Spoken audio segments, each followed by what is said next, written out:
He rongoa hei patu I ngā momo maiwiwi pērā I te mate huka, te mate manawa, me te mate pukupuku. Me te kai pūkahu, noa atu ana maiwiwi kua roa e pehi ana I te iwi Māori.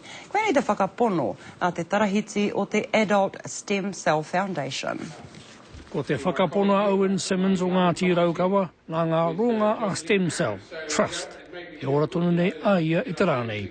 To tell all my army comrades that there is help out there that's suffering all these degenerative diseases, and I'm a walking image of that.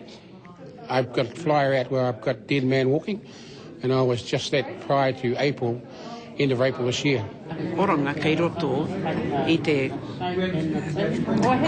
kupu e kōrni colostrum.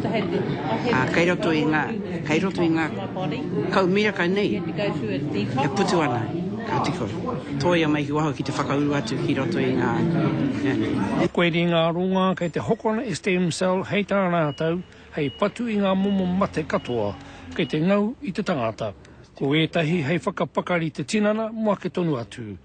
Koe ni te kamupene, kei te waihanga I ngā ronga, ki tāmaki makaurau. Yeah, how many times our cells have to replicate throughout a lifetime, and if they replicate perfectly, then we slow down the ageing process. As a result of what's happened to me, I'm inspired to go out and spread that message to all my army buddies. Mahu e te chehi tō tinana, I mua atu I te pātanga mai o te mate.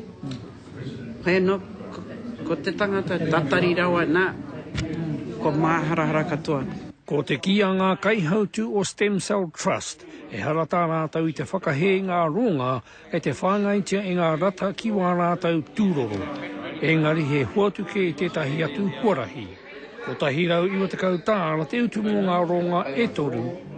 Joe Glenn, Te Karere.